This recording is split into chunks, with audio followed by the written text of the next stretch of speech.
આજરોજ પાટણ ખાતે નવા બસ પોર્ટ પ્રધાનમંત્રીના સર્વાંગી વિકાસના સંકલ્પનું જીવંત ઉદાહરણ તેમ નાયબ મુખ્યમંત્રી હર્ષ સંઘવી જણાવી રહ્યા છે।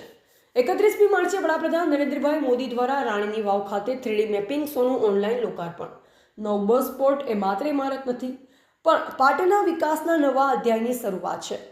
નાયબ મુખ્યમંત્રી શ્રી હર્ષ સંઘવીના વરદ હસ્તે ગુજરાત રાજ્ય માર્ગ વાહન વ્યવહાર નિગમ અને messrs Katira construction Patan private limited દ્વારા public private partnership PPP model હેઠળ પાટણ ખાતે નિર્મિત આધુનિક બસ પોર્ટનું આજે લોકાર્પણ કરવામાં આવ્યું।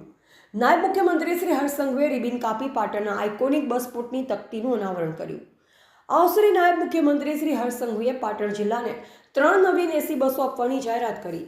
બસ પોર્ટના લોકાર્પણ બાદ નાયબ મુખ્યમંત્રી શ્રી હર્ષ સંઘવી નગરદેવી કાળિકા માતાના મંદિર પહોંચ્યા, જ્યાં તેમણે માતાજીની પૂજા અર્ચના કરી આશીર્વાદ મેળવ્યા। નાયબ મુખ્યમંત્રી શ્રી હર્ષ સંઘવીએ જણાવ્યું કે આદરણીય પ્રધાનમંત્રી શ્રી નરેન્દ્રભાઈ મોદીએ ગુજરાતના સર્વાંગી વિકાસનો સંકલ્પ લીધો હતો અને રાજ્યના દરેક ખૂણે સુવિધા પહોંચે તે દિશામાં સતત કાર્ય થઈ રહ્યું છે। પાટણનો નવો બસ પોર્ટ એ જ સંકલ્પનું જીવંત ઉદાહરણ છે।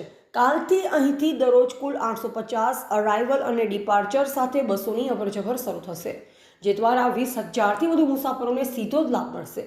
રાજ્ય સરકાર દ્વારા 2027 સુધી રોજના 30 લાખ મુસાફરોને એસટીની સુવિધા પૂરી પાડવાનો મક્કમ નિર્ધાર લઈ આગળ વધી રહી છે। આ બસ પોર્ટ માત્ર સુવિધા જ નહીં પરંતુ પાટણની નવી ઓળખ અને ગૌરવનું પ્રતીક છે। આ આધુનિક વ્યવસ્થાને જાળવી રાખવા માટે દરેક નાગરિકનો સહયોગ અનિવાર્ય છે। ખાસ કરી સ્વચ્છતા જાળવવી આપણી સૌની જવાબદારી છે। કચરો કચરાપેટીમાં જ નાખીએ આપણે આ સુવિધાને વધુ સુંદર અને વ્યવસ્થિત બનાવી શકીએ છીએ। આગામી 31મી તારીખે દેશના લોકપ્રિય વડાપ્રધાન શ્રી નરેન્દ્રભાઈ મોદી ઉત્તર ગુજરાતના પ્રવાસે આવી રહ્યા છે, જ્યાં વિશ્વવિખ્યાત રાણીની વાવ ખાતે 3D મેપિંગ શોનું લોકાર્પણ થશે। આ ઉમેરો પાટણની વૈશ્વિક ઓળખને વધુ મજબૂત બનાવશે। ચાલો આપણે સૌ મળી પાટણના વિકાસ અને ગૌરવને નવી ઊંચાઈએ પહોંચાડવાનો સંકલ્પ કરીએ। મંત્રી શ્રી સ્વરૂપજી ઠાકોરે જણાવ્યું કે આજે પાટણ માટે ગૌરવ અને આનંદનો ઐતિહાસિક દિવસ છે। નવા બસ પોર્ટનું લોકાર્પણ માત્ર ઇમારતનું ઉદ્ઘાટન જ નહીં પરંતુ લોકોની સુખાકારી અને વિકાસના નવા અધ્યાયની શરૂઆત છે। આ આધુનિક સુવિધા લાખો મુસાફરોને આરામદાયક, સુરક્ષિત અને સુવિધાસભર પ્રવાસનો વિશ્વાસ આપશે અને પાટણને નવી ઓળખ આપશે। તેમણે ઉમેર્યું કે આ બસ પોર્ટ સામાન્ય નાગરિકો માટે ગૌરવનું પ્રતીક છે, જેને સ્વચ્છ, સુરક્ષિત અને સુંદર રાખવાની જવાબદારી આપણે સૌની છે। નવીન બસ પોર્ટ અંદાજે 15,974 ચોરસ મીટર વિસ્તારમાં ફેલાયેલ છે અને આશરે ₹17 કરોડના ખર્ચે નિર્માણ પામ્યું છે। આધુનિક સુવિધાઓથી સજ્જ આ બસ પોર્ટમાં મુસાફરોને આરામદાયક અને સુરક્ષિત મુસાફરીનો અનુભવ મળશે। આ પ્રસંગે ધારાસભ્ય Shri Lavingji Thakor, Shri Alpesh Thakor, Shri Kirit Patel, Shri Balwantsinh Rajput, Banaskantha range IG Shri Parikshita Rathod, collector Shri Tushar Bhatt, જિલ્લા વિકાસ અધિકારી શ્રી CL પટેલ સહિતના અધિકારીશ્રીઓ, પદાધિકારીશ્રીઓને મોટી સંખ્યામાં લોકો ઉપસ્થિત રહ્યા હતા। રિપોર્ટર દિલીપસિંહ જાડેજા, શંખેશ્વર, પાટણ। આદરણીય પ્રધાનમંત્રી શ્રી નરેન્દ્રભાઈ મોદીએ ગુજરાતના સૌ નાગરિકો માટે વધુમાં વધુ સુવિધાઓ મળે તે માટે એક સંકલ્પ લીધો હતો। એ સંકલ્પ હતો રાજ્યના ખૂણે ખૂણે વિકાસનો। આ બસ પોર્ટ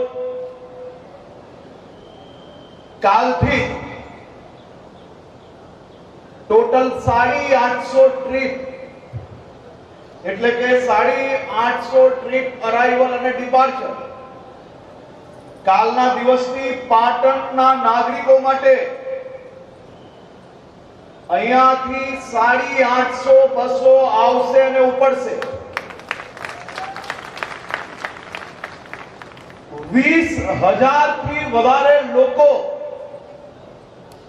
પાટણના બસ પોર્ટનો સીધો જ ઉપયોગ કરી શકે એ પ્રકારની વ્યવસ્થાઓ કરવામાં આવી છે। ભૂપેન્દ્રભાઈ પટેલની સરકાર 2027 સુધી આ 27 લાખ પેસેન્જરોથી દરરોજ 30 લાખ પેસેન્જરોને એસટીની સુવિધાઓ પૂરી પાડવાનો મક્કમ નિર્ધાર જોડે આવનારા દિવસોમાં કામગીરી કરવા માટે આગળ વધી રહી છે। તમારે આને બસ પોર્ટ જેવું બસ પોર્ટ રાખવું હોય તો તમારે અમને સહયોગ આપવો પડશે અને એ સહયોગ છે માત્ર ને માત્ર તમે જે કચરો નાખવા માંગો છો એ કચરા પેટીમાં નાખો. આ કચરા પેટી તમારી સુવિધા માટે છે. આ 31મી તારીખે દેશના વડાપ્રધાન, આપના નેતા અને સર્વત્ર લોકપ્રિય નેતા શ્રી નરેન્દ્રભાઈ મોદી જ્યારે ઉત્તર ગુજરાત આવી રહ્યા છે અને આ રાણીની વાવ આજે બી દુનિયાભરના લોકો જોવા આવે છે, અને આ રાણીની વાવમાં એક વધુ ઉમેરો થઈ રહ્યો છે. 3D મેપિંગ શોનો ઉમેરો 31મી તારીખે દેશના લોકપ્રિય પ્રધાનમંત્રી આનું લોકાર્પણ કરશે. પાટણની ઓળખ વધારે મજબૂત કરવા